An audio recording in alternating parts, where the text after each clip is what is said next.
Hey, good morning, everybody. Welcome to another brand new episode of Mornings with the Outlaw here on a lovely Monday morning, wherever you're at. Here from the Outlaw Nation Studios, I am the Outlaw John Rocha, and I'm joined, as always, by my co-host, Alex Shashek. How are you, Alex? I am spiffy. I am caffeinated, and I'm sugar-fied with my Japanese Kit Kat, so I'm in my flint. Yeah. Nice. I'm feeling what separates the Japanese Kit Kats from the regular Kit Kats, Alex? What's the difference? The type of sugar that they use is actually very different. It's actually the state actually requires only certain sugars to be used, especially for candies. So the flavor is definitely different, but also the variety of flavors. There's this flavor in particular is matcha. Matcha, oh my gosh, It's like my favorite ever. It's amazing. Nice. But also they have like lychee and pumpkin flower flavors. So there's a lot of not only fruits, but a lot of weird flavors that you would never really think of. Like there's coconut milk flavored. Right. So they get weird with the flavors, and experimental, which I love. That's cool. It's all there for you to enjoy, for sure. I love it. I love it. Another thing I love is all the people tuning in to us live. About 55 of you right now starting off. Thank you so much to Rick Samoris, Andrew G, Travis Earl, MK Songbird, Movie Master 83, J Scotty for real, Maria Zambeno, IMAX. Good to see you in here. So many people. Call to Action Podcast. Hello. Haskell 420, what's going on? Manny Gonzalez, all these AZ Badfish, Corey Cameron, Jonathan Curdy, amongst so many others. Thank you so much for joining us live. Want to give a little bit of love as well to the people who subscribed over the last few hours. Thank you to Erivas29, Curtis Hansen, Focano Tarbalo, which I think is Portuguese, Matthew Barry, nice. Matt Sterling, Shamir Kelly, and Jose Munera for coming aboard the Outlaw Nation train. Thank you so much. And, of course, we're going to jump into so many things this morning, Alex, but, of course, want to encourage the fans. Streamlabs, Super Chat, send them in. To keep this show going, we got to hit a certain goal amount every show, and if we don't, I'm starting to look at the possibility maybe you guys enjoy watching the show, but you don't necessarily enjoy supporting the show financially, so I may have to come up with another show to replace this show, and I don't necessarily want to do that, but it may have to be the route we go if we don't start getting more consistent numbers financially for the show to support us doing it. But so I'm just putting it out there now, kind of something I've been thinking about over the last couple of months and may start putting into motion. Alex and I have had preliminary talks of something else we might do here on the channel for sure. But today it's Mornings with the Outlaw, so let's get into it. Alex, so much to talk about here that happened over the weekend. Comic-Con at home, certainly all this stuff happening from so many creators and actors and artists and producers and stuff. But of course, the one that's burning up the internet is finally getting a chance to see Henry Cavill as Superman in the black suit. Look at that beautiful face. Puddin? I would call him Puddin. Why wouldn't you call him Puddin? He could be a good Puddin, wouldn't you think? No, I he's think not so. a pudding. He's a straight up whole strawberry shortcake. He's more than a cup of pudding. Let's not minimize that gloriousness of Henry Cavill in that suit, okay? A whole shortcake, absolutely. This came to us from Zack Snyder. He dropped this in his over Justice Con. Of course, Comic-Con at home was its own thing. Justice Con was its own thing as well. 2-day celebration of Zack Snyder's Justice League. When he was talking about this, he showed, it was like about a 10-second clip of Henry Cavill. He's meeting Alfred Pennyworth, of course, played by Jeremy Irons. He's after coming back from the dead. He says, "I'm assuming you're Alfred," as he flies down to greet him. He is working on his car, and Superman is notably wearing his black suit. Also, the preview highlighted one of the major focuses of the Snyder Cut, which is restoring the film's intended aspect ratio of 1:3. And he said, Snyder said further that the original Justice League, many important aspects of the scenes were actually cut out of the frame due to cropping, and he playfully mentioned that he might try to secure the title for it as Zack Snydr Justice League. That's almost like, William Shakespeare's Romeo and Juliet or that kind of thing. But it's an interesting approach to it for sure. But let's get the first question to you, Alex. What did you think of this suit? What did you think of the clip as well? I was kind of curious. Seeing it for the first time, I wasn't sure if it was like real. Yeah, right. Yeah. I honestly thought seeing for the first time, I was like, okay, this looks fake. We've all seen really good fan made scenes and trailers and stuff like that, and I've been fooled before. Yeah. So going into this one, I was like, well, the black suit of Superman. It must be that case, and it wasn't. And I was like, oh shit. Right. Like I remember responding to you when it said that, and I was like, oh, yeah. Shit. I mean, it looks really cool, but also I would really love to see a lot of the more grittier scenes that Jeremy Irons has mentioned. Where he says like Henry Cavill as Superman is one of his favorite like actors he's worked alongside with for movies, like across the board. And when I heard him say that during the interview, and I was like, what, really? that's a big jump, but I respect that. So I'm excited to see what he's referring to, because they didn't really have any kind of interaction in the movies. Yeah, I mean, but you were expecting that. There had been rumors that they had more to do, that Superman had more to do in the original version of the Justice League that Zack Snyder was working on. The black suit was going to be part of it. Of course, Snyder teased some of this on his Vero account, showing the suit on the ship, even showing him wearing it, I think, at some point. But this is the first time we've actually seen it be a part of the movie that we have seen before. The idea of Jeremy Irons as Alfred talking to Superman. There had been reference to the fact that, he'd said that in the trailer, and it never showed up in the movie, where he said, like, oh, he said you'd show up, and so you have that here in this interaction. And it was quick, just enough to give you a tease, go along with the dark side stuff that we got about a month ago. So already step by step, this is starting to become something completely different and generating its own buzz, generating its own steam, for lack of a better term. And it's exciting. I know I loved that. I retweeted it immediately and was like, this is awesome, just to see Henry Cavill playing Superman again. One, but also to see Snyder get to put him in the black suit, which I think would have been very, very interesting. So now the hype is starting to become even stronger for this, Alex. So do you think this could be dangerous for it as people get little snippets? And because already you've seen the internet divide, already you're seeing the old school stuff that we saw a couple of years ago, right? Where the pundits are making fun of this stuff while the fans are excited about it, and it's causing friction. Here we go again. Can't we just get this clip and be excited about it? Mm-hmm. It's kind of hard right now when we're constantly reminded to enjoy it as much as I really want to. Yeah. But while at the same time knowing how difficult it was for this movie to be made. Right.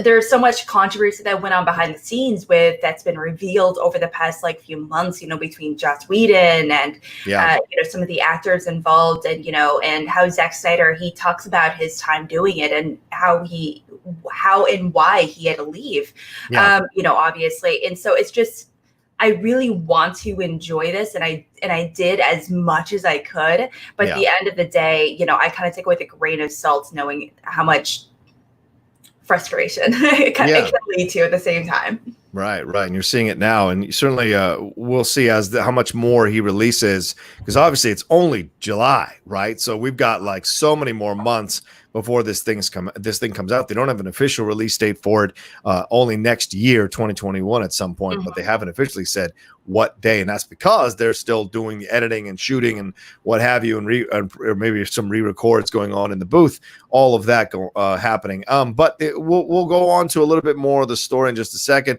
I got some quick super chat here from Michael Dip. Love morning with the Outlaw. Wouldn't like it to go. I agree. I don't want it to go either, but we're starting to look at finances here with the Outlaw Nation channel and what works, what doesn't work, what really gets the big response from the fans financially versus what doesn't. So we're just kicking it around. So it's a possibility in my mind, and it's not a surprise, of course. As I said, I spoke to Alex about it already over text, and we'll see. Andrew G donated to Streamlabs here. He says, "Wish it was capeless, but the black suit still looks great." Snyder's comment on using no Whedon footage, and we'll talk about that in a little bit, and wanting to destroy that version makes me excited for what seems like will be a very different film. Can't wait to see this thing. Yeah, Alex, does it bother you that the cape was there? Do you need the cape? Would you like to have been capeless? I can't. To be honest, I'm not a huge DC fan when it comes to the comics and everything. There's some storylines I follow, but not a whole bunch. But it doesn't bother me at all, honestly, without him. For me, I honestly prefer him with the cape. I know that's kind of a hot take. It's just that I associate Superman directly with the cape. I mean, it's like, oh, how did you know we were buds because of the cape? I mean, it's like a thing. Yeah. So. Okay. Yeah. I hear what he's saying, Andrew G, because of course in the comics we've seen him without the cape. Looks pretty awesome without the cape, just the black suit. If you remember, after the death of Superman, he comes back. One version of Superman that comes back is all black suit with the light blue S on the logo. That's kind of electric, and I liked it. I liked the look. I liked something different. I was cool with this. Yeah, I would have liked to see him without the cape. Could have been fun, and nothing says the cape's going to stay there for all the clips, so we'll see. We'll see what version we get there. Ben Rayner donated something. Hey guys, happy Monday. Hope you had a good weekend. About the black suit Superman, it was cool, but one question: he died in BBS and he woke up in Justice League. Where did he get it? LOL. I know will hopefully be answered, but just a question I have. LOL. Well, yeah. Ben, as I mentioned just a few minutes ago, Snyder dropped a clip months ago or a year ago where you see Clark Kent walking through the ship there, Kal-El walking through the ship there and seeing the black suit. So he certainly can. He hits a button and the black suit appears. So it's been all in the ship. The Krypton ship for quite some time for him to use. So that's an interesting situation there. So we shall see. We shall see how he explains it in the actual series, and they have to call it a series. It's not a movie. We'll see how he explains it. Right, Alex? Yeah, I mean, I totally agree. It's just like one of those things you can look at it a bunch of different ways. I mean, like. I don't think anyone is really gonna care all that much. Oh, the science behind how does it change? Is it symbolic? Oh, is midichlorians changing the color of the suit? And it's I am being a dick on person. No, it's good kind of question. But I mean, it does. I don't think it really matters all that much. It's just what it symbolically means. Now, you can argue, and you can argue potentially that. The colorful suit is actually having a colorful suit is just like more symbolic of how he feels in that moment, how present and how comfortable he is in his body. With that and in combination of his being with his powers and as an alien and everything versus without the colorful suit, at the end of the day he's just when he removes the color in his suit he's just son of El, I guess. If that makes sense. He's not Clark Kent when he's just in the black suit. He's just the alien. Right. So there's a lot of different directions you could go into it symbolically. Certainly. Mark Greg Review says, this problem isn't yours alone. There's very little movie news to discuss. I love your shows and appreciate your work ethic. Well, thank you, Mark. It's very kind. I agree. There's over 170. Wow, almost 180 y'all watching us already live. Thank you so much. Please hit that like button as well. We're only at 74 likes, so get us over 100 likes as soon as possible and start us marching towards 150 likes. Don't forget those Streamlabs and those Super Chats. Send those in. All right, let's jump into our next piece of this puzzle here with the Justice League, and that's more news that came out in conversation with Zack Snyder. He was talking about what he's going to do with his Justice League and how he wants to approach it when compared to the Joss Whedon Justice League, and he delivered a very strong statement about this. He said about the Joss Whedon situation. What did he say? I got it up here somewhere. Sorry about that. There will be no chance on earth that I will use a shot prior or after I left the movie. I would destroy the movie. I would set it on fire before I would use a single frame that I did not photograph. That is a effing hard fact. So, Alex, I go back to you on this. That's a strong statement from Joss Whedon from Zack Snyder talking about Joss Whedon's version of Justice League. And normally, when this was first pitched to us, Alex, it was, well, Joss Whedon is a friend with Zack Snyder, so he's coming in to kind of finish off what Zack started. But what we've heard over the last few months, as this whole thing has kind of really gone down, is that Joss Whedon was, according to Ray Fisher, a bit of a terror on set. Kevin Smith spoke about this recently in one of his podcasts, that some of the special effects guys who worked on Solo also worked on this situation and said that Joss Whedon was constantly trashing Snyder's version of the Justice League, what he'd shot, all of this. So, and the actors have been very quiet about defending Joss Whedon, at least the Justice League actors have, and have been very vocal about defending Zack. So this is an interesting thing to look at between both these men, and Zack must feel very emboldened to come out like this, guns blazing, about Whedon's work on the film. Yeah, I think it's just. I think a lot of it is just like contract issues. I'm sure they would love to say a whole bunch of stuff, just like with any movie. But I mean, just like the MCU, it's like a whole joke that they're gonna shoot you with like a sniper bullet, kind of situation. If you even like mention like a sliver from Endgame or something. So, and it's like a whole thing. But but I wouldn't be surprised if some actors have been threatened to be like, yeah, we just won't move on. We'll recast you. You're not as important to this, to this cast, this movie as you think you are. You're not as secure. So, be careful. I wouldn't be surprised, honestly. And not to say that it's a horrible like work environment, set environment and everything. That's not something for either of us to kind of determine ourselves, having not knowing what it was like there. But it's kind of weird things, how a lot of this has really come to light in the matter of the last few months. And not only for this set, but also a lot of people that I've worked with Joss Whedon on previous projects as well. Yeah. I mean, Alan Tudyk has come out and defended Joss Whedon, of course, having done, I think, Firefly and that whole series with Joss there. So, I mean, you're going to get people in any situation, you're going to get people that defend one side and other people that defend another. And it doesn't make either side wrong because that's their own personal experience with that person.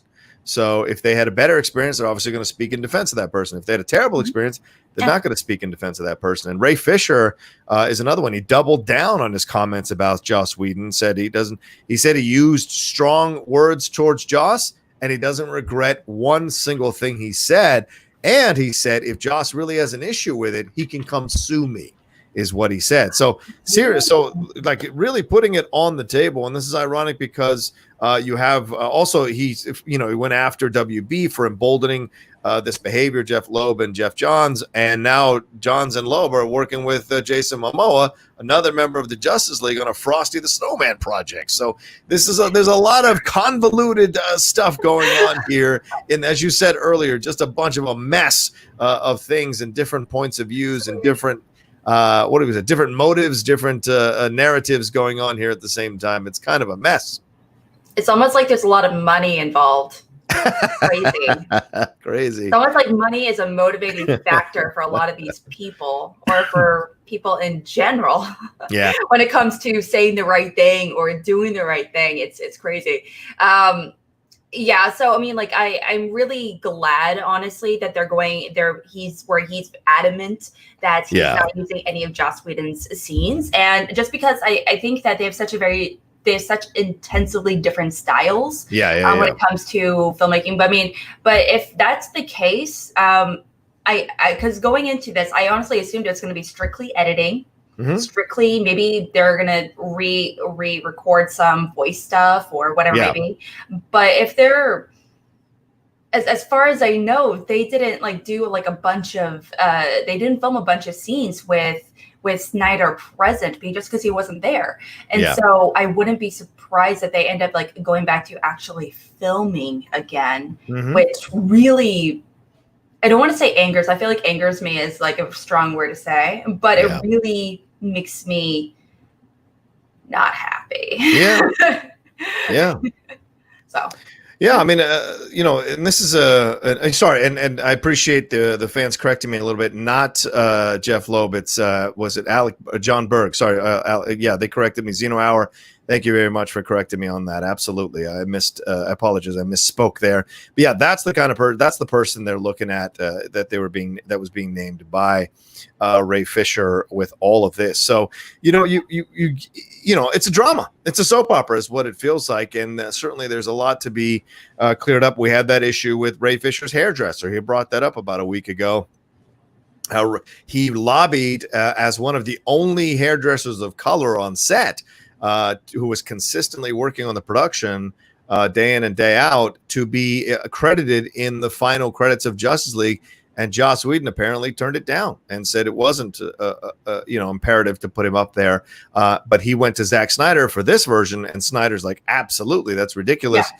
So, you see both sides being played out here. And so it's a very interesting situation. And Joss Whedon, is got his own issues to figure out here. Certainly the ex-wife dropped a big letter about him a couple of years ago, which a lot of people took to heart. But like I said, there are people who defend him as well. I'm sure there are a lot of people who've worked with him and defended him as well and have that vibe to it. Another thing that's very interesting coming out of this story too, Alex, is what Zack Snyder said about how he views his version of Justice League. Now, again, as we're coming into 2021, and this is coming from Sean O'Connell, my friend over there at Cinema Blend. He's the editor-in-chief over there at Cinema Blend. He's a big Justice League guy, wants this to happen. He says in the interview, he said that Elseworld, he wanted to describe Justice League. He sees it as an Elseworld type of situation. So that's fascinating to consider.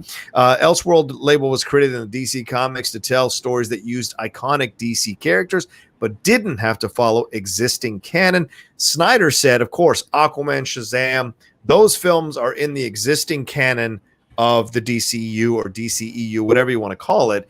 But his version of Justice League is kind of like an Elseworld, and he wants to shape it into his own story and whatever he wants to tell right now. And so it exists in its own realm, kind of like Joker did, right? Joker is its own thing. We don't know yet if it's going to hook up into the Robert Pattinson storyline in any way, shape, or form down the road with Matt Reeves' version of it. So this kind of allows Snyder a little more freedom, so to speak, to do what he wants to do in this and connect up what he wants to connect up or not connect up anything he doesn't want to connect up. So do you like this idea of it being its own thing, even though you're using a lot of the actors or all the actors from the Justice League that is still in canon?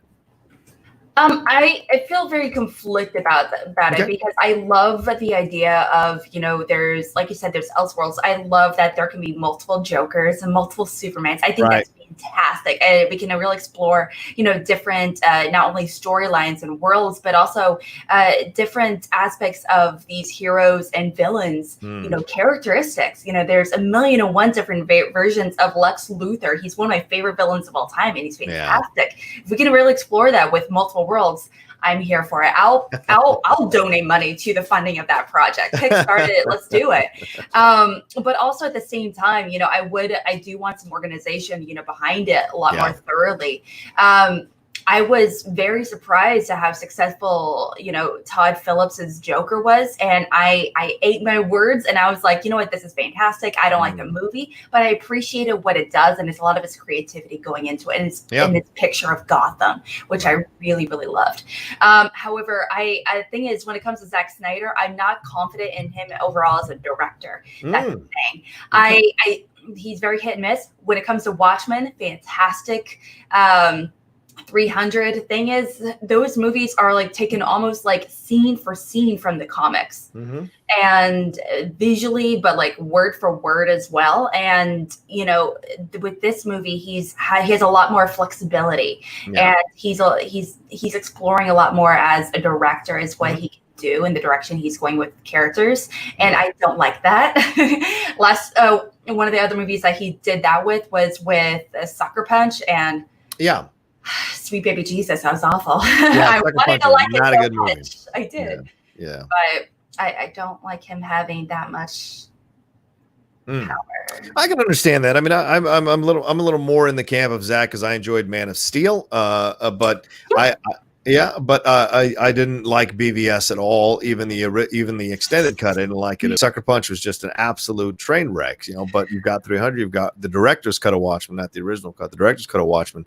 Those things kind of like bode well for Zach, and at least to see what he can do with this material in his way by next year. Like, I'm okay to create space for this and see what he can do, especially if the reins are taken off.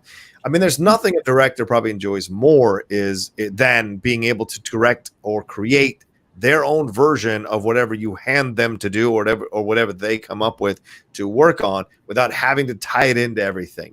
Now it's its own entity, can do what it wants to do. I think that's what my Todd Phillips Joker works so well. It's just a separate movie completely, but we have just enough of the Joker in there to keep us mentally in that world of the Joker and see how it, even though it's like a very realistic portrayal of what that might be like, it works. So we'll see how this pans out. But I'm excited about it. I'm excited about the approach. I like that people are talking about this kind of stuff. I like that people are outing people. I'm okay with this. Like, out it. Like, let's have a conversation, for God's sakes. Enough is enough. The thing is, if you are going to do something like that, where it's a very different story and everything, where you are going to get experimental and everything, you know what? Fuck it. I would love that. I think it would be really, really great. However, you would need a new cast. You would need an entire new crap cast. If you're going to make it cool and edgy and Jokerify it, you can't have Gal Gadot. You can't have Henry Cavill. That dude is not edgy. No offense to him. He is he is all American. He is. Well, he's British. He looks all American. He acts all American. We see him build that. Sweet Jesus, we've seen him build that computer with. I was like, you're working in that screwdriver and that drive. Oh yeah, you do you. You do you. So good. But it's definitely one of those things where if you're going to go in that route, things like I said, I mean, these are movies that are branching into, with Wonder Woman. I refuse. I love those movies so much. I will pay so much money to see that in theater. So I will wait to see that in theater. I am happy with waiting for that. But the thing is, I don't think I would want it to be, it's either you're going to make it cohesive and everything being part of Wonderworld and Aquaman and everything, which I love. Yeah. But if you want to make it cool and edgy and all that good stuff and me like weird and in the world of like Circuit the Joker, you need a very different group of people. Well, I mean, that's certainly a possibility. Sean goes on to say in the Cinema Blend article he wrote that, well, if it's an Elseworld situation and this comes out of the gate and it's incredibly successful with the numbers, with the money, with the attention, all of that, then there's no reason why HBOMax wouldn't keep going with this idea of an Elseworlds Justice League. And then we get exactly what you're talking about, Alex, a recasting. Certainly people want Ezra Miller to be recast after all that weird stuff that's happened. Ray Fisher is not, considered to be part of the DCEU going forward, and he was supposed to have his own movie. He was supposed to be a big part of this thing, and he kind of got cut out almost completely from Justice League when you compare it to what his original story was going to be. So he could be up. Ben Affleck's not coming back to play it. So Ben Affleck could keep going in an Elseworlds Justice League. If Henry Cavill doesn't come back to play Superman keep going in an Elseworlds Justice League. So really, the only two people you need to recast is Wonder Woman and Aquaman, possibly. And I don't know if Momoa would go for that because Momoa absolutely loves Snyder.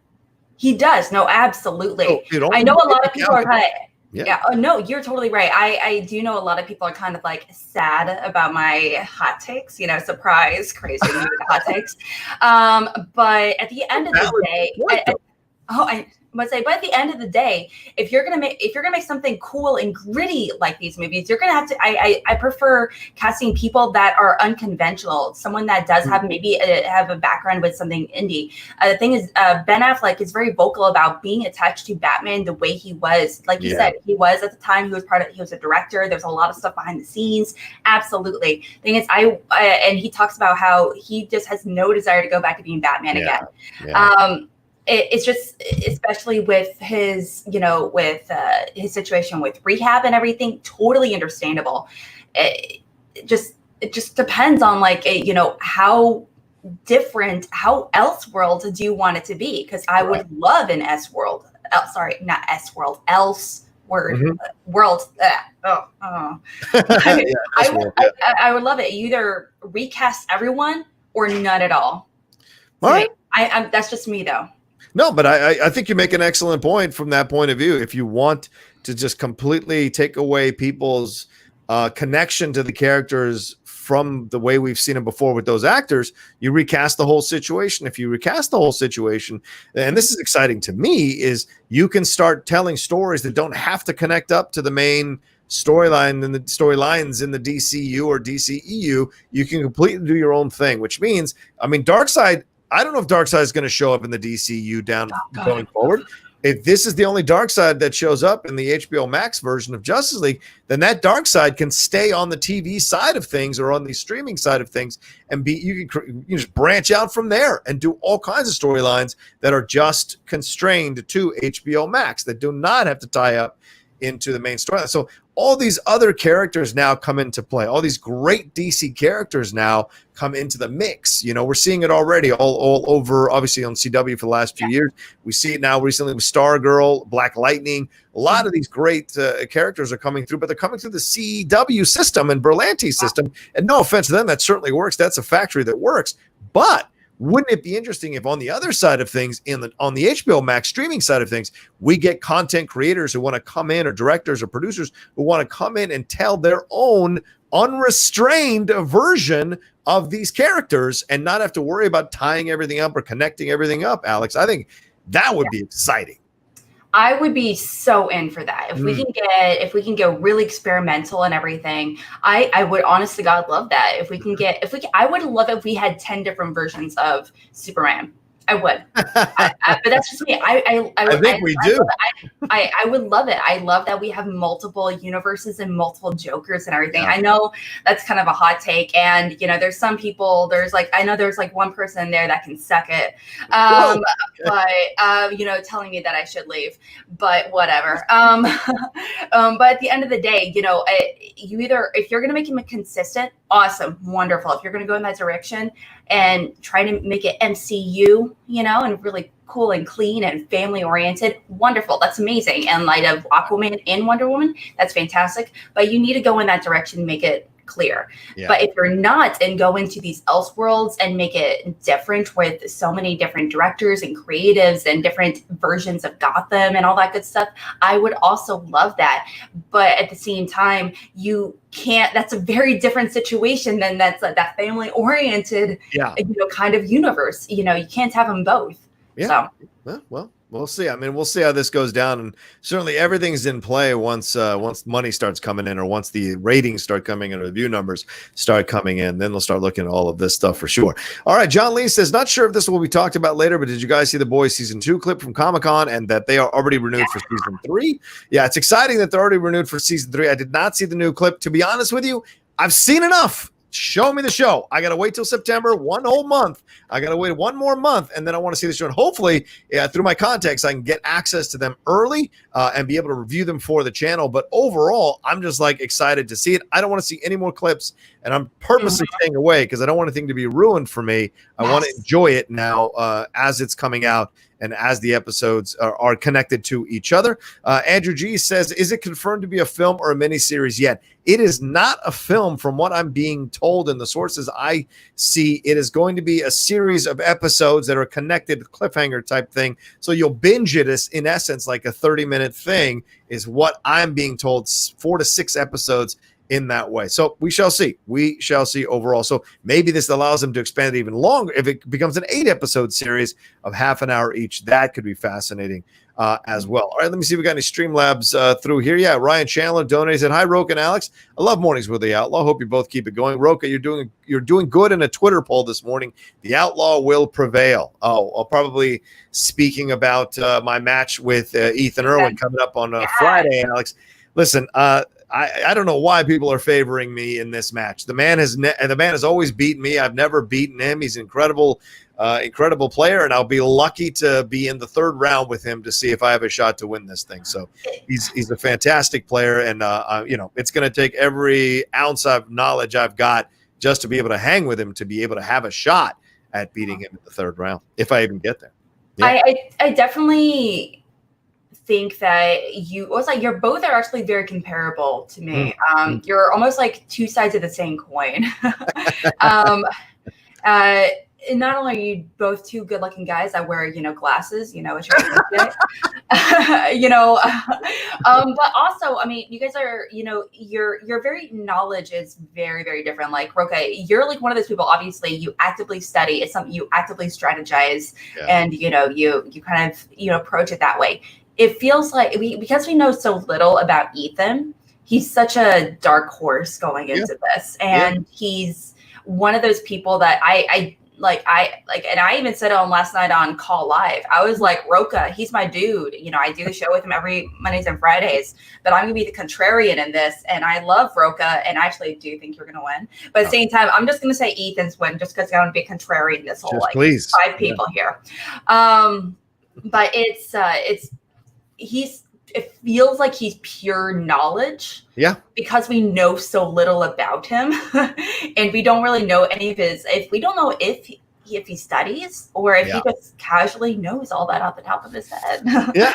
I mean, who knows? Who knows? We'll see. I keep hearing great things about him and how he's preparing, and I keep hearing that he's already kind of focused on Dan. So I mean, maybe he's looking past me. I don't know. So I don't think so. Ethan's a very smart player, and he's very much about what's in front of him, but he's incredibly intelligent. And I could be doing all this work, and Ethan is just lounging around in a pool, sipping Mai Tais because he's so knowledgeable about film that he doesn't have to do the extra work that I'm doing to try to stay alive and try to see if I can hang with him. So we shall see. But trust me, I have no illusions about it's a titanic task.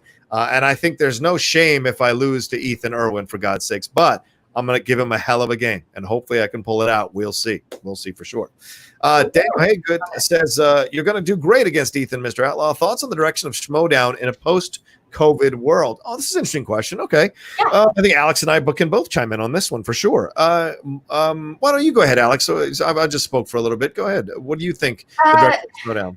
Yes. Okay. So I've been a fan of Schmoedown for several years, for many years, really. And, so Schmoedown is something I actively think about every single day. Like when I am like laying in bed 3 a.m. in bed with my husband, Lucas and I have literally had debates about who's a better competitor, this person or this person. And we go over the stats, and it would be like, like I said, 3 a.m, and I whip it on my phone and we're going on the Call Live website. Yeah.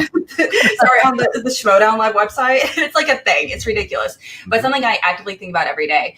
Thing is with live events is something when it comes to like my community being part of like the Action Army and C2A, they're a lot of my like real genuine friends that I talk to every day, and being part of live events is something that, we love going to, and it's like a whole thing. And I don't know, and I'm sure, with you, Rocha, you have so many like, people in the Outlaw Nation and everything. It's coming together. It's fantastic. Yeah. Very lucky. It really, it hurts my heart knowing that we won't be able to go to studio matches. I understand why we can't go to studio matches, obviously, and I don't want them to until we feel absolutely everyone feels comfortable going to the studio. Also, live events later on. It just makes me sad, just because I love Schmoedown live matches. I think look, so much. Life is never consistent, or the only consistent thing in life is change, I guess. And you have to adapt and improvise. I mean, that's one of the things the Army always trained us to do, was no matter what the situation is, have all the plans that you can do, then you have to adapt and improvise when things start to go down. I apologize if you're hearing noise. They're still doing earthquake retrofitting underneath. But like all of that, you have to figure out as you go along. So Christian could have easily just lost the season. And been like, you know what? We started this thing. It's so good. And unfortunately, we can't make it work. And like we see in the sports leagues, all these sports leagues are trying to come back. They have to play each other physically live in a stadium or on a court or what have you. But we don't have to do that with the Schmoedown. The Twitch situation really opened the doors on the Star Wars tournament, then the IG tournament, which is happening virtually. We're going to see how the teams works out. We're going to see how singles work out. We're going to see how Ethan and I, we are the first match in the singles division since it was put on hold that you're going to be able to watch live. So all of that is just an effort to try to keep you guys entertained and keep it going.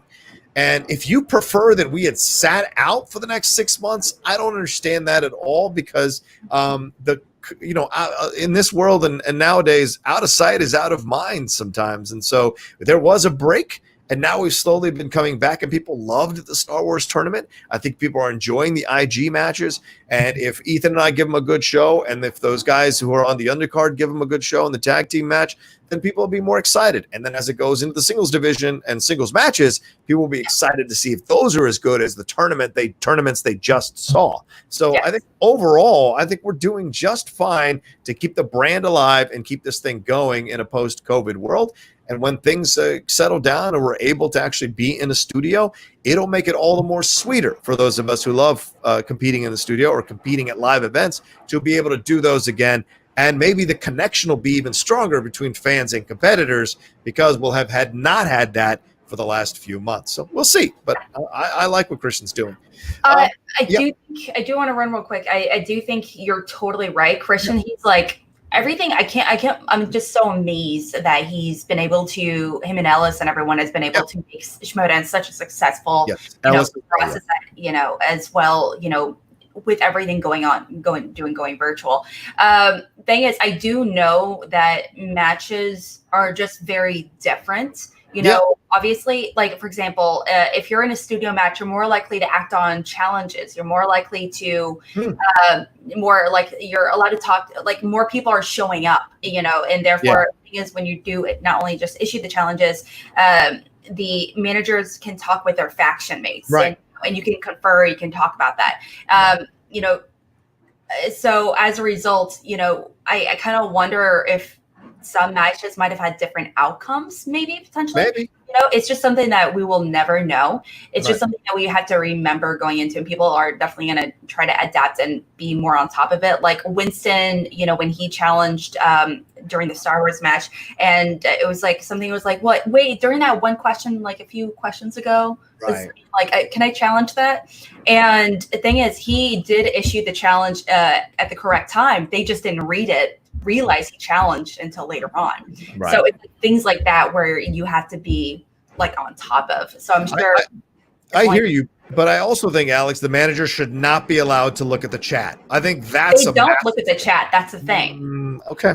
All right. As far as I have a feeling that some of those managers have been looking at the chat and that motivates their challenge. And so that's where I get concerned. So I'm definitely letting Chris. I don't want Sam anywhere near the chat. I don't want the chat to be available to any of the managers. That's an unfair advantage where the managers get to challenge something that maybe they didn't think about challenging because they don't know about the subject matter, they don't know about the genre or the type of movie, or they don't know that it should be challenged. So I think that concerns me. The fans should not be encouraging managers to challenge anything during a match. I think that shouldn't happen. But, I believe that that's happened. I totally respect that you don't believe that's happened. And so who knows? We shall see. But it's going to be a hairy match. I like to think it hasn't happened. I trust it happened. Oh, by the way, I don't think it's cheating. I don't think it's cheating. I think it's natural. To a certain extent, the thing is, to me, that almost is in its own way kind of cheating. To me, as that, like you said, because it kind of gives that kind of ammunition. Sometimes sometimes people are dicks and they post answers in the chat and things like that. And so it kind of alludes that there is maybe if they're not cheating, but it could allude that they have the opportunity to cheat. Yeah, that's fair. Yeah. Okay. Let's see. So there's our answers to that question. Thank you so much for that. John Lee said, did you see the comments about Jeff Loeb by the actor that played Nobu? As an Asian American myself, it seemed pretty insulting if true. I did not. Did you see any of these comments? I saw a thumbnail. I think it was on Daredevil, I believe, right? Okay. John Lee, please let me know. I see. Okay, so he's an actor on. They were both actors on the set of Daredevil, Netflix's Daredevil, and apparently I think he made fun of an Asian actor or something along those lines while filming Daredevil, the most recent seasons. So. It's from what I'm looking here at Deadline, and I'm going to try to speak over the loud noises going on underneath me. Daredevil actor Peter Shinkoda took a stand on a Sunday during #SaveDaredevilCon as he claimed that former head of Marvel Television Jeff Loeb said anti-Asian comments during production of the series. Shinkoda, who plays Nobu Yoshioka, who was part of the Hand in the series, during a panel with fellow actors Jeffrey Cantor and Tommy Walker, Shinkoda talked about how there was a story about Nobu in the works that dove deeper into his relationship with Madame Gao, but it was scrapped. He was clearly reluctant to talk about it, but that reluctance was quick to go away because he felt that he had said something. He said, Jeff Loeb told the writers' room not to write for Nobu and Gao, and this was reiterated many times by many of the writers and showrunners. He said, nobody cares about Chinese people and Asian people. There were 3 previous Marvel movies, a trilogy called Blade that was made where Wesley Snipes killed 200 Asians each movie. Nobody gives a shit. Don't write about Nobu and Gao. Wow. And this isn't the first time he's been accused as tone deaf. Jeff Loeb, when Finn Jones was announced as the lead for Iron Fist, many saw it as a missed opportunity to cast an Asian lead as well. And, you throw this into the pile with the Joss Whedon stuff that he was connected to in some indirect way here that, Fisher was talking about, Jeff Johns and John Berg about it as well. So interesting. And Fisher supported Shinkoda and said, our industry will not advance unless we are willing to speak the names of those preventing it from doing so. Thank you for standing up and speaking out. I stand with you. So strong statements there. Alex, you're of Asian descent, and this must hit you a little bit harder as well. The thing is, it kind of does, but doesn't. Because I when I hear something like that, I just think, to people that say that, I feel like they're so stupid. Yeah, right. You almost can't hate them. You almost can't hate them because they're so stupid. Right. It's just like, what? Yeah. Right. It's just like when I've been messaged really stupid stuff, and it's just like I really want to hate you, but I feel like this is such a stupid comment. You might be drunk right now. Right. Because no sane person would write this, because it's such an asinine thing to say. Yeah. And also ridiculous and racist and sexist. And oh gosh. But yeah, it's really awful. I'm kind of curious to see how it's going to move forward. And Iron Fist had definitely had a lot of its problems for sure. Right. It just wasn't a good show. Yeah, I agree. And I think that's a good point you bring up. Sometimes you can't hate somebody because they're just stupid, and you're just just dumb. Saying stuff like that is just dumb. You certainly shouldn't work anymore. You certainly shouldn't be in that position to be able to dictate storylines or dictate narratives. That should happen, but verbally going after him or beating him up in some way verbally doesn't make any sense, because there are people like that, and there's always been people like that. And yeah, exactly. Why bring race into it? I agree. Blade was just killing people. Well, it didn't matter what race they were. He killed multiple races all throughout. He killed the vampire race. Okay. Yeah, the vampire species. That's what he's going after. Anyway, he's specious. He's just specious. If anything else, he's specious. Exactly. Jay Scotty for real ascended to Streamlabs. He said, was just looking up the tragedy of Macbeth as an upcoming film from Joel Coen. This marks the first time one of the brothers will direct a film independently, also being produced and distributed by A24. Denzel and Frances McDormand as the Macbeths. Expectations. Well, I mean, it's Denzel and it's Frances McDormand. How can you not have huge expectations? We'll see. I liked that 2015 Macbeth with Marion Cotillard and Michael Fassbender. Yeah, with Michael Fassbender and Marion Cotillard. I thought that was fantastic. Took away all the humor and just gave you one of the most dour interpretations of the play, and it completely worked. The cinematography, the look, the feel, all of it was astounding. So if the Coen brothers or one Coen wants to take a shot at Macbeth, I'm down for it. What about you? I love Shakespeare. Give me every single Shakespeare adaptation. I want them all. I want Hamlet. I want Macbeth. I want Much Ado About Nothing. I want them all. Right. Dramas, tragedies, romances, give them to me. Yep. So this just makes me more excited. Also, as far as I know, I haven't heard of these actors doing Shakespeare before, especially with someone like Coen. So when it comes to Coen, obviously one of the most the Coen brothers as a unit, essentially. I'm pretty excited about one of them kind of branching and doing their own thing. Like, good for you, dude. Good for you. That's pretty awesome. But at the same time, one of their most identifying characteristics of any movie is they're really weird, fun scripts. Yeah. So knowing that we're not going to get that in it because it's obviously, are you going to edit a Shakespeare script? Like, no, that's not going to happen. Right. So I am kind of curious to see how that's going to play into the movie. If they're going to somehow play up some aspects of dry comedy or what, Right. Yeah, we'll see. Could be interesting. Let's see. Travis Earl, hot take, Shakespeare is great. That's right. Wow, that's the hottest take, Travis.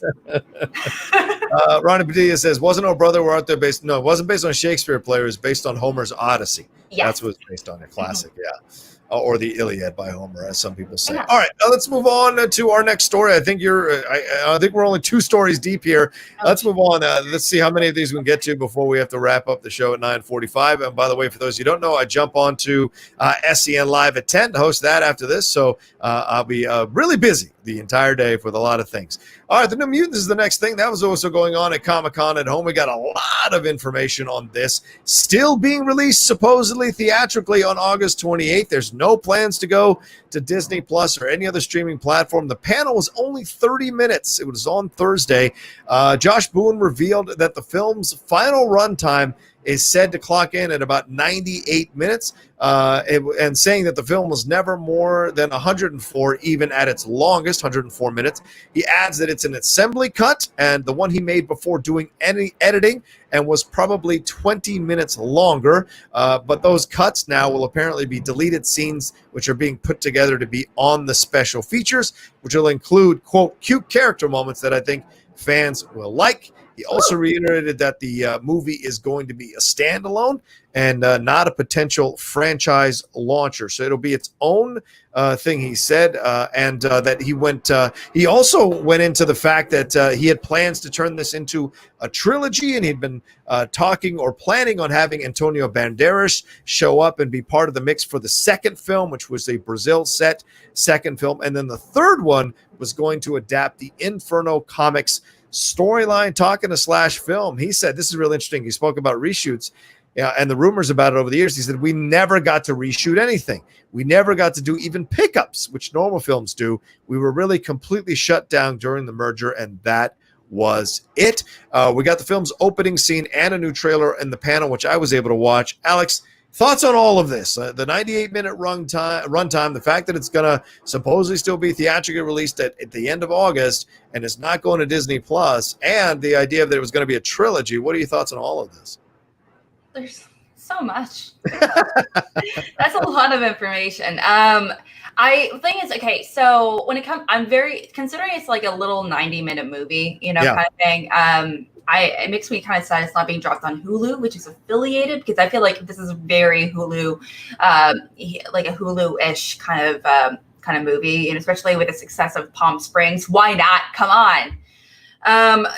Thing is that I really love a lot of these ideas. It just makes me so pissed. The idea of Antonio Banderas coming in, just give him all the movies, just give him all the money. Him being involved in potentially going into Inferno and making this into a trilogy and everything. It just makes me so excited and everything. It just makes me pissed, that much more pissed. The circumstances that happened, that, with Disney buying Fox at the time, and it just got lost in translation and things happened, and they never really had the opportunity to go back and edit or do reshoots or anything, just like every movie. Thing is, reshoots are not a bad thing. They are expected. Every movie does reshoots. Endgame had millions of reshoots. So when you hear something like that, we can't think, well, that means it's a shitty movie. No, it doesn't. Just want to clarify. So it kind of makes me like really sad and sad yet excited at the same time for what could have been. Well, I mean, I'll tell you this. I saw the first 10 minutes of the first 2 minutes of the movie that they released. I liked the beginning. I think you could have gone with a different voiceover, a little more deeper voiceover, a little more ominous voiceover. But maybe that's just me, because the voiceover in the end kind of worked for me by the end, and I enjoyed what it was showing.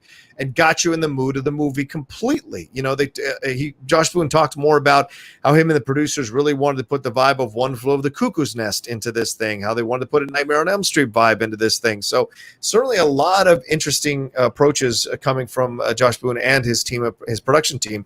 But then you watch the new clips, seeing them use their powers, seeing them do their things, it actually did hype me back up again for this movie. I want to see it. I know some people are kind of exhausted about waiting for the movie, and it's become the butt of jokes. But it doesn't mean this film isn't going to come out and shock people. Look, people made fun of Titanic. People forget this, but all through the production of Titanic, people were making fun of how much money James Cameron was spending, how the fact that he built 9/10 of the film, or 9/10 of the ship, ship the size of 9/10 of the original ship, all the production, the delays that were happening, the reshoots that were happening, the fact that he cast DiCaprio and Winslet is like they're not actually real characters that were on the ship. So there was a lot of people who were pushing back against Titanic before it came out, and it was becoming a little bit of a joke, and it came out and made $1 billion. So I'm not saying that's going to happen with New Mutants, but just because you make fun of a film doesn't mean that when it comes out, people aren't going to be like, holy shit, this is actually damn good, and go see it or rent it, however they're going to drop it, and consume it and give it a lot of good responses. Yeah, not kidding. A lot of really great movies, such as Titanic, have a lot of stuff that goes on in the background, notoriously so. Yeah. I mean, if you just look back at a lot of the original Star Wars, they had problems again and again when making the original trilogy, just because it was like broke down all the time and they had to move sets, and it was like a whole thing. So when I hear something like that, it just makes me. It doesn't make me sad or like think that this movie's going to be absolutely trash because they're having problems on set, because that's normal.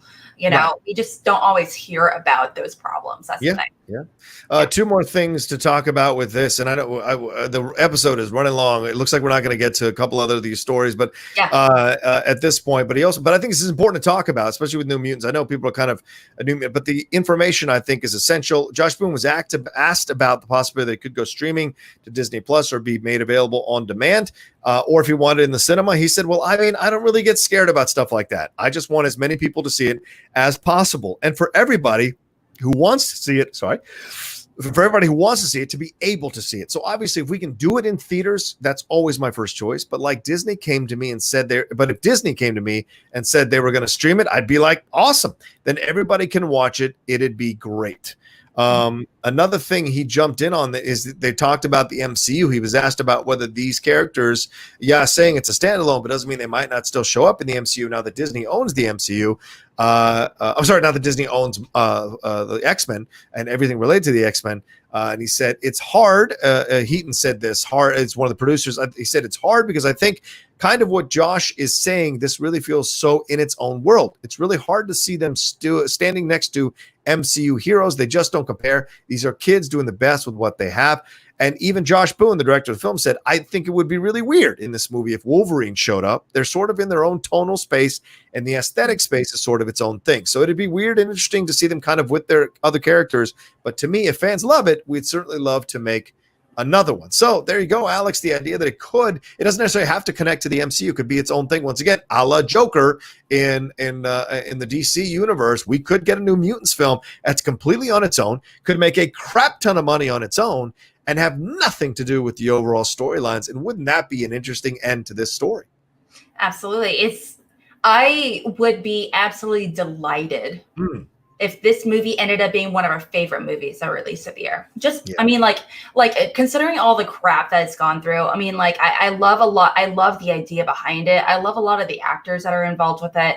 Right. I don't know the director's work, honestly, outside of personally, I've been told that he does a lot of like horror movies kind of thing. So it makes sense for why he would be chosen for this.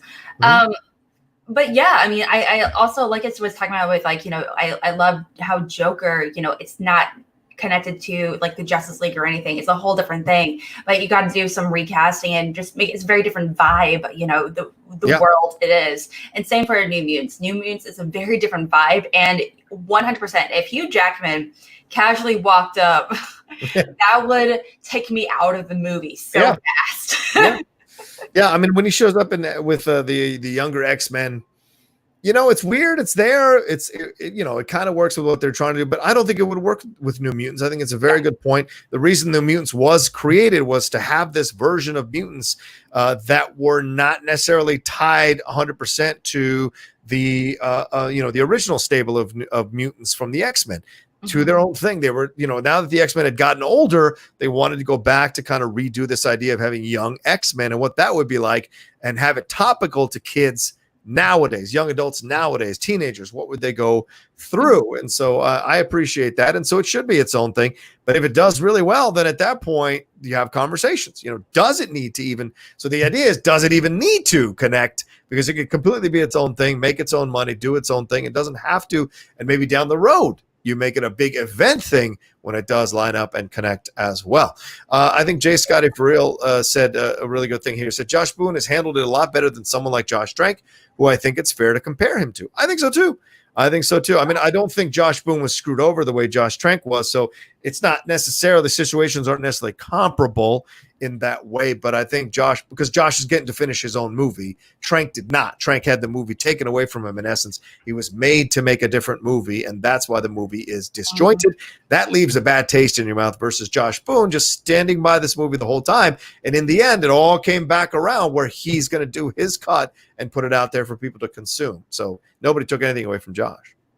Also, Josh Trank is kind of known for being not a cool guy. So, yeah. But that's here or there. That's kind of irrelevant to how good of a director he is. MK Somber says Josh Boone directed The Fault in Our Stars. So yeah, I don't know thanks for reminding me. I thought he did horror movies or something, but I'm mixing up with someone else. Yeah, right on. But we'll see. I mean, a lot of information was dropped for sure, so we shall see. Let's get into our last story before we have to wrap up. Alex, please present this one. There's a Little Mermaid action and some country music going on. What's the deal here? Okay, guys, get excited because Kacey Musgraves, not Musgraves, Musgraves. Okay, you might know her for being some really gorgeous country star. You know what she is, but you might know her for being that one chick from The Voice, Nene. She might be in the upcoming live action Little Mermaid. What? Crazy, I know. So she might be cast in as a Vanessa. So if you don't remember who Vanessa is, get yourself together. She is a human form of Ursula when she's trying to be, hey, Eric, what's up? She's trying to get all up in that. So in order to manipulate Ariel to not get her voice back and be queen and all that good stuff. So it's a pretty fun time. Obviously, visually speaking, she's like on point, but Kacey also is a really great voice. If you haven't listened to her because you're like, country music, why? Whatever. Do yourself a favor and go check out some of her music. It's really great. It's very soulful. Kind of a lot of acoustic, edgy, really great music. So I definitely think you should check it out. It's not like country kind of situation. So, and I would love to kind of see that kind of translate into this as well. Because Ursula, so good. Right. I mean, Melissa McCarthy is the rumor for Ursula, and this is coming to us from the Dis Insider. That's and the Dis Insider, they've been dropping some knowledgeable things, so it's not one to ignore necessarily. She's a 6-time Grammy-winning country music artist. I buy all her CDs. She's fantastic. Really an unusual country music artist as well. If you haven't seen her Austin Limits live concert, do yourself a favor and watch that as well. She's damn good. I didn't know she wanted to go into acting, but this makes logical sense. She's a beautiful young woman. She's talented as hell. Hollywood absolutely has probably been knocking for quite some time to get her to try the acting thing. Certainly she's not the first first singer to come be an actress. So we just saw Lady Gaga kill it in A Star Is Born. So it's not out of the realm of possibility. And this is not a lead role. This isn't one of the ensemble roles here, but an interesting an important ensemble role because it's Ursula in human form with all her evilness. So can Kacey play that? That's going to be fun to see if she actually gets cast in this. Jacob Tremblay is Flounder in this. Javier Bardem is in this as King Triton. David Diggs who we all fell back in love with the Hamilton thing earlier this month, is playing Sebastian, and Awkwafina is playing a Scuttle, and Lin-Manuel Miranda will comprise original music along with Alan Menken for this. So I like the idea of her jumping aboard this ship and being on the Little Mermaid train. She's great. We'll see if she can do it. You know, I'm kind of past the idea of like judging people from jumping from one genre into another. If you can do it well, then by all means go do it and see if you can knock it out of the park. Dwight Yoakam, yes, another one. Dwight Yoakam has been fantastic as an actor as well. Absolutely. It's one of those, when I heard the potential casting decision, I do want to clarify that they're in talks. Right. This is not a confirmation of she's in it. It's just, there's a lot of buzz going around this because, obviously not only she looks identical to her, Right. but she has a great singing voice. And I know a lot of people in the chat have mentioned, country, whatever. Don't be that dick. Don't be that person. Like I said, do yourself a favor and don't judge, her as an artist based on like the genre. I'm not a huge fan of country music or folk music. Should I never listen to Bob Dylan? That's fair. Just saying. Fair. I don't like metal music or rock music all that much. Should I never listen to Ozzy Osbourne? Okay. Come on. Okay. Right. What? That's fair. So it's, but also a lot of the other people involved, like Javier Bardem is life. Okay. Yeah. Give him everything. I love it. And, oh my gosh. If we can get a cameo with Penelope Cruz. Please. What are you doing down here? What are you doing down here? I love it. I want them to be like the underwater couple that we deserve. They're beautiful people. That's cool. Mike Brower said, I met Kacey Musgraves at one of her shows in Tulsa. Super sweet. Oh, that's very nice. And she's going through a divorce right now. So that's unfortunate as well. So maybe this is something to kind of soothe the pain of that, jumping into something like take her mind off of what's happening in her life there. Jenna James says, I'm good. I don't want to listen to any country music. LOL. Surprised they're casting her in that role. I would have went with someone like Becky G, Naomi Scott, or Danielle Campbell. Well, I think Naomi Scott's kind of like in a different place now because she's a co-lead in Aladdin. They're not going to drop her down to be like, one of these smaller parts in Little Mermaid. Doesn't make sense. Becky G, I'm good. Danielle Campbell, I'm not that familiar with, so I don't know. I like the idea of Kacey Musgraves, though. And as Alex said earlier, she looks very similar to the role. So why wouldn't it be fun to see her play that?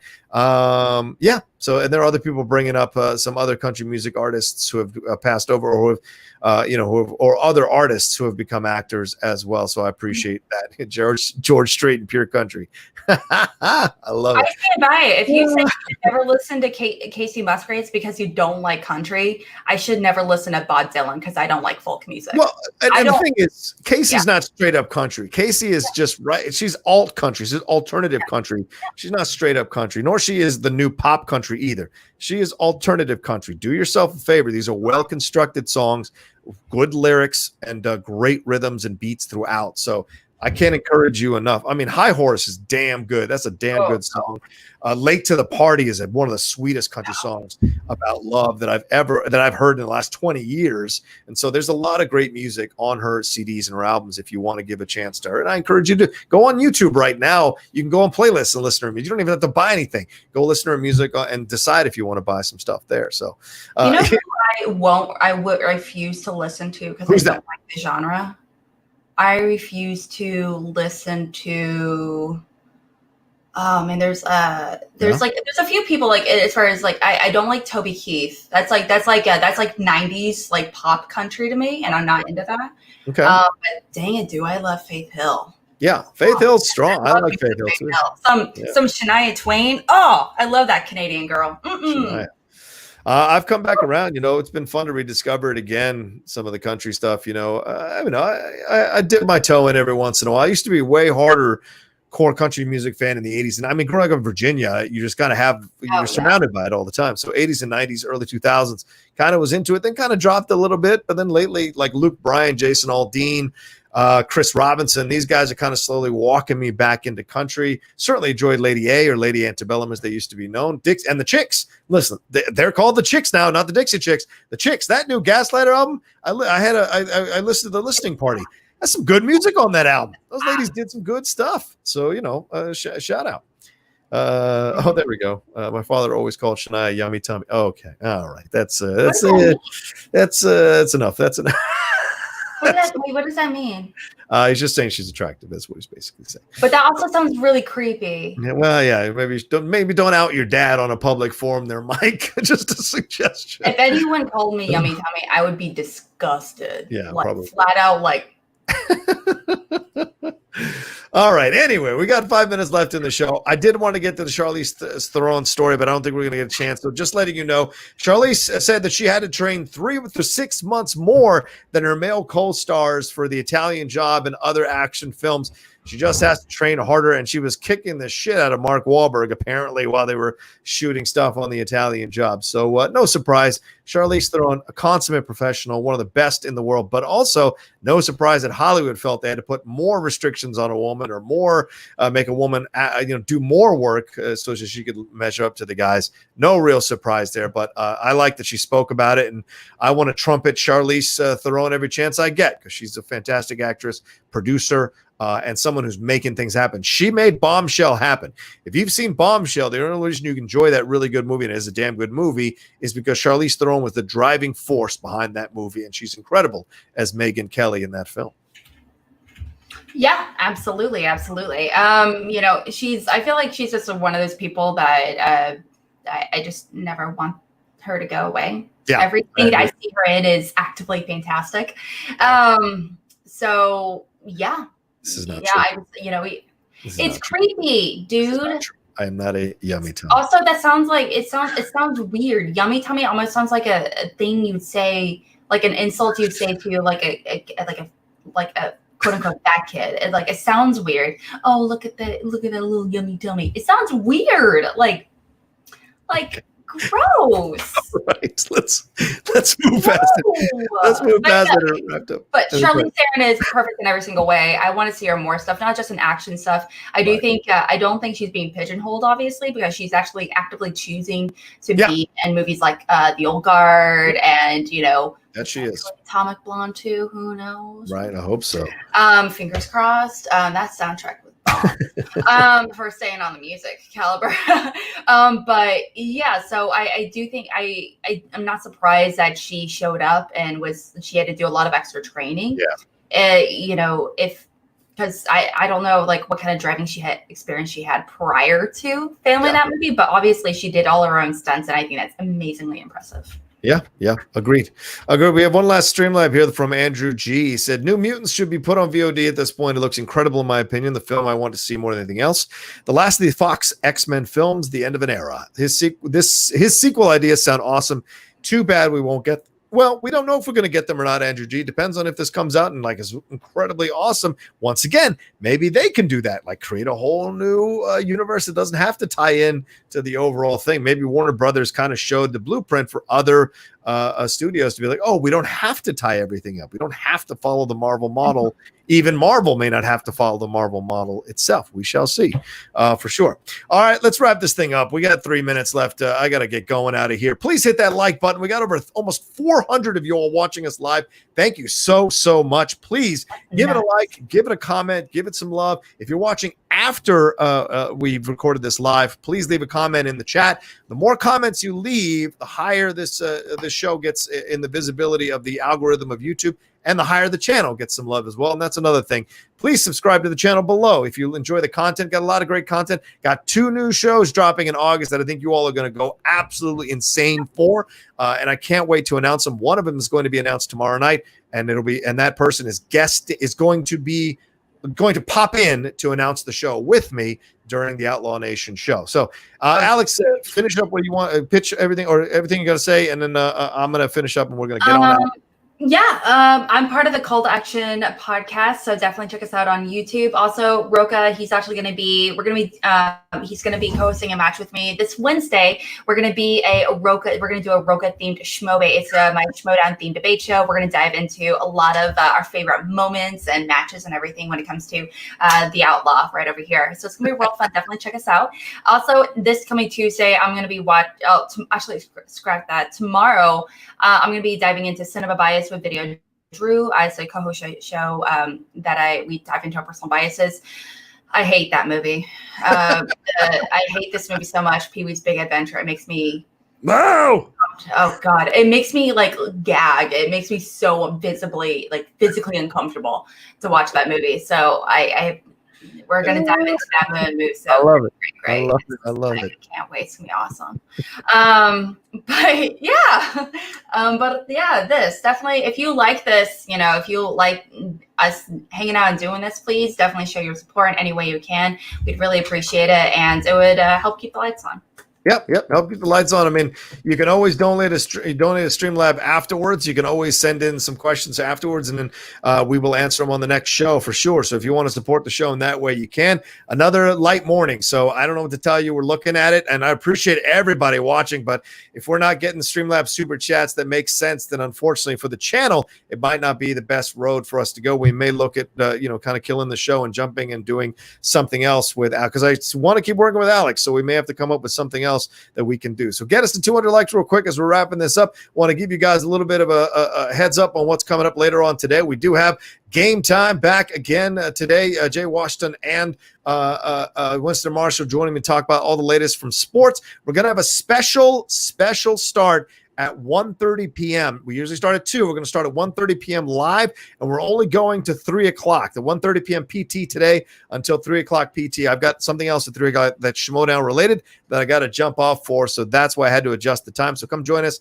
at 1:30 p.m. PT live there. And also tomorrow night, I wonder if I've got the graphic. Yeah, tomorrow night, my guest on the Outlaw Nation show, Alex Damon. That's right, the champ himself. And just like every good picture should, I put the champ in front of me because he has the belt. That's the way it should be done. And so he is front and center there on this picture. He's joining me tomorrow night on the Outlaw Nation show. And don't forget, we're also going to announce one of the new shows that's coming to the Outlaw Nation during that episode. My co-host will be stopping in to have a great conversation with the two of us, for sure. And if you've missed the Christian Harloff one, which is over 6,000 views right now, go and listen to that one. He talks about working with The Rock. He talks about what he wants to do with the Schmoedown.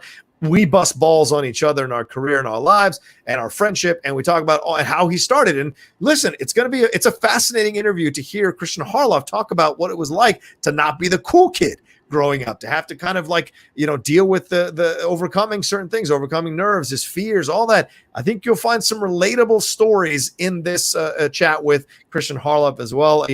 Mission was almost accomplished to get him to cry, but I didn't quite get there. But we did get a lot of information about him. So don't forget that. And I think that's everything. Follow me at The Rocha Says on Twitter and on Instagram. Oh, one last thing. The Geek Buddies live this week on Thursday, 3 p.m. PT, our monthly live show that we do now. It is going live 3 p.m. PT. Me, Michael Vogel, and Shannon McClung answering all your questions, talking all the Comic-Con stuff, and trying not to cry because we didn't get to go to Comic-Con this year. All of that is happening. So for Alex Shashek, please follow her in everything that she's doing. Follow her on her social media. Get her to 1,000 subscribers there on Twitter, for God's sakes. And go and watch all the call to action stuff. They're great people over there. They were very kind to me last night, according to Jake Yakabetta. And I don't deserve that kind of kindness, but I appreciate it. So thank you all so much. Have yourselves a great rest of your Monday, and we'll talk to you next time with another brand new episode of Mornings with the Outlaw. Take care until then.